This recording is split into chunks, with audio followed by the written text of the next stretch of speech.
Seja bem-vindo a mais esse vídeo e nós agora damos continuidade à formação sobre a Assunção de Nossa Senhora.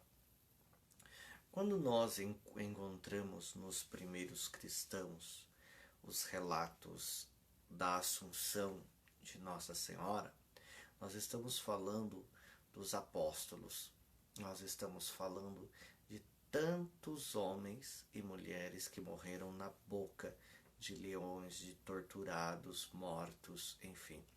E são eles que trazem esses relatos da Assunção de Nossa Senhora. Veja bem, não havia discussão na igreja nascente sobre a importância de Maria. Por que não havia essa discussão entre eles? Então vamos tentar colocar isso de maneira bem prática para que você perceba. Primeira coisa, Maria é como rainha coroada. Quem que traz essa primeira narrativa da coroação de Nossa Senhora? Evangelista São Lucas. Como assim, missionário? É o evangelista São Lucas que faz então a pintura, a primeira pintura dedicada a Nossa Senhora, que hoje nós conhecemos como o título de Perpétuo Socorro, mas em Jerusalém ela não é chamada de Nossa Senhora do Perpétuo Socorro ou Mãe do Perpétuo Socorro, né?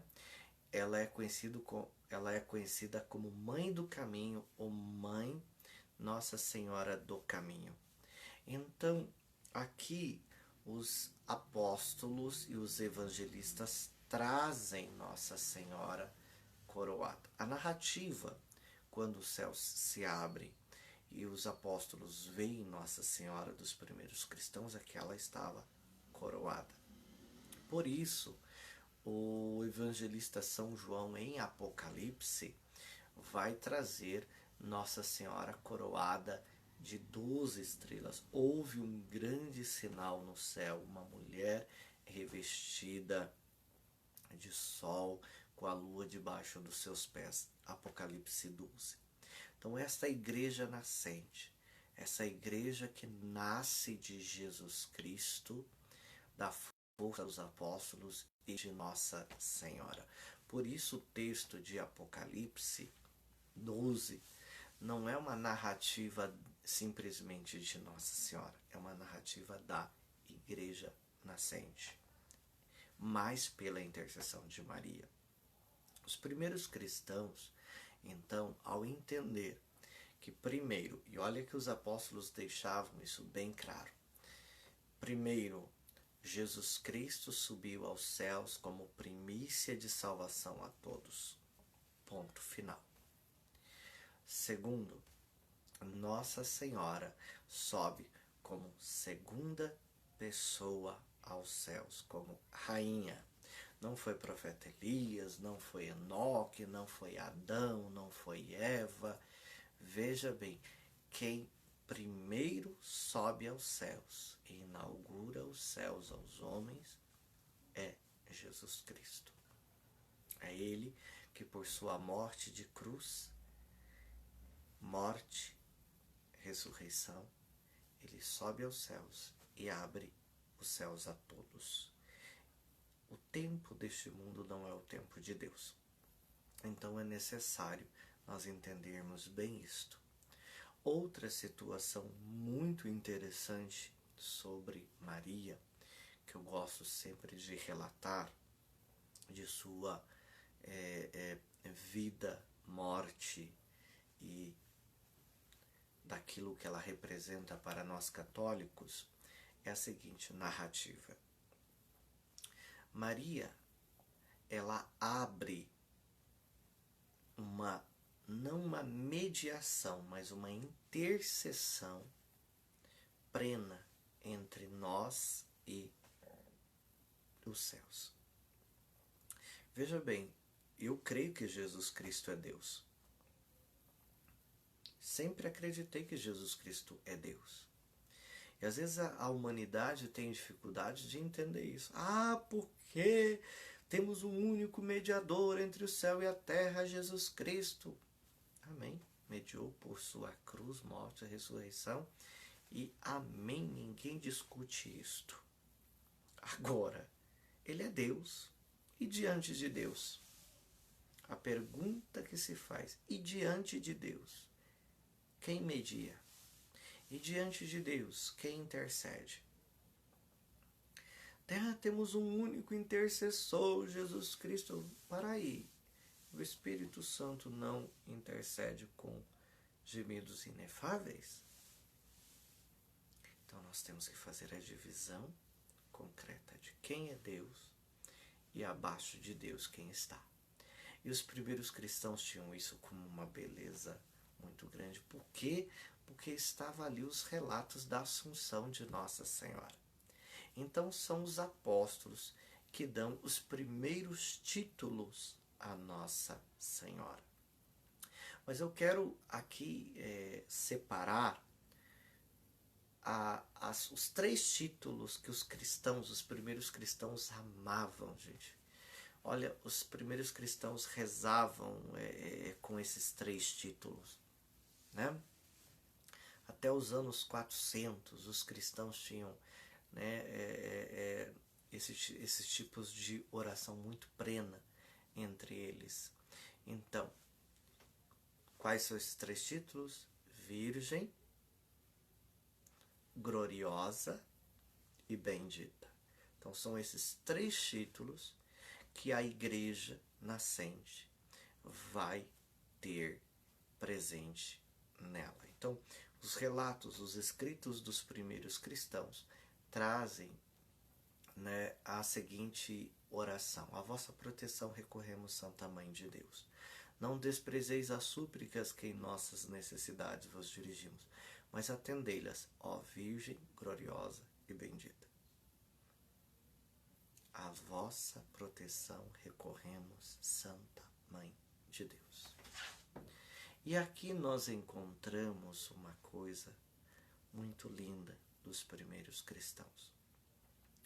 E agora vamos ver um pouco quais os títulos que os apóstolos deram a Maria: Mãe dos profetas, Rainha dos profetas, Mãe e Rainha dos apóstolos, Rainha dos mártires, Rainha dos confessores, Rainha das virgens, Rainha assunta ao céu. Olha, quando nós dizemos Rainha assunta ao céu, nós estamos falando da Assunção. Vão sendo títulos e situações que vão sendo dadas a Nossa Senhora: Rainha dos patriarcas, Rainha da paz. Percebe que são títulos que os primeiros cristãos vão dando a Maria. São vários, aqui posso me enganar em alguma pouca coisa, mas a maioria dos títulos de rainha que nós temos na ladainha são todas dadas ali pelos primeiros cristãos.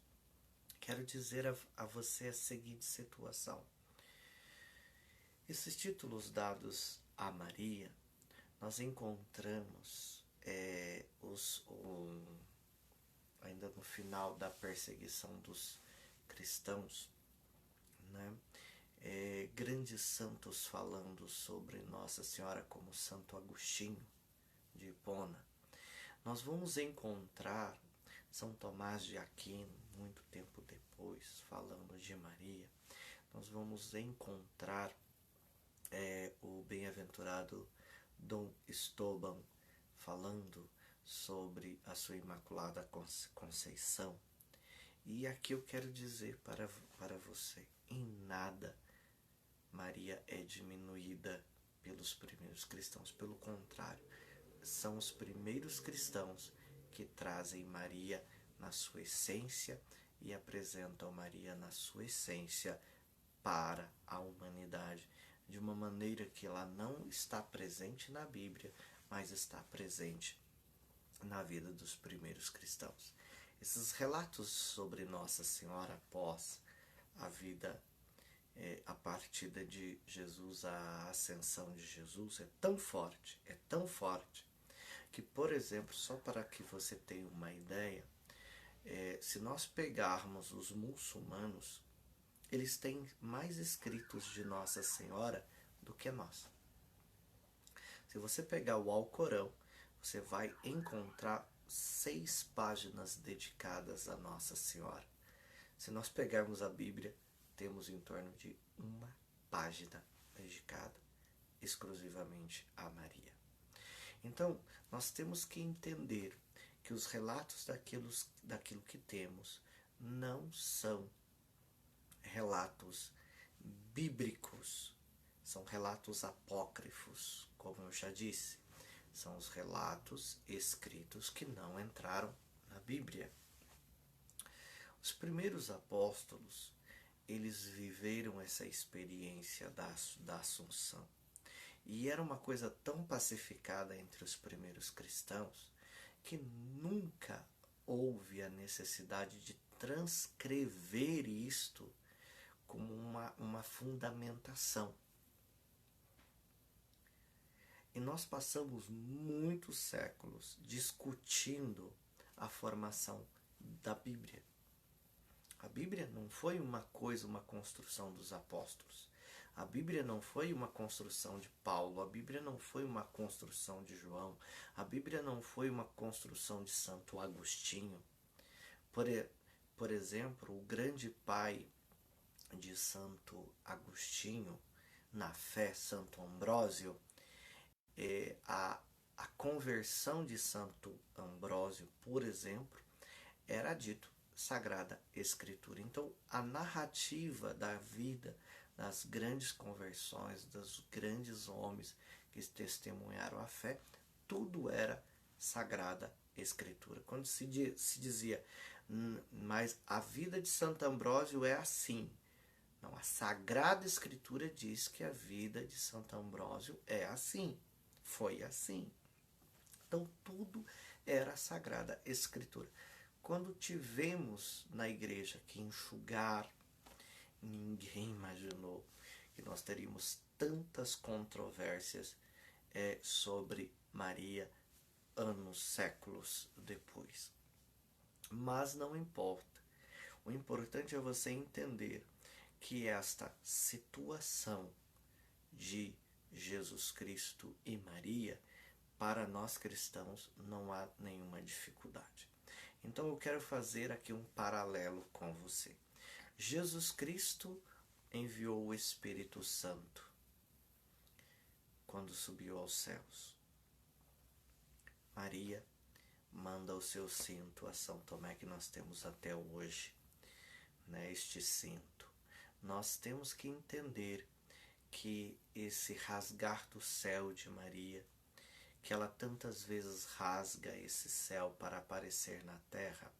Então aqui nós vamos ter Fátima, aqui nós vamos ter Lourdes, aqui nós vamos ter essa situação que começou lá com Tomé, essa intercessão desta mãe, que nós dizemos que temos a ela uma hiperdulia. A Jesus Cristo, latria, adoração. A Maria, hiperdulia.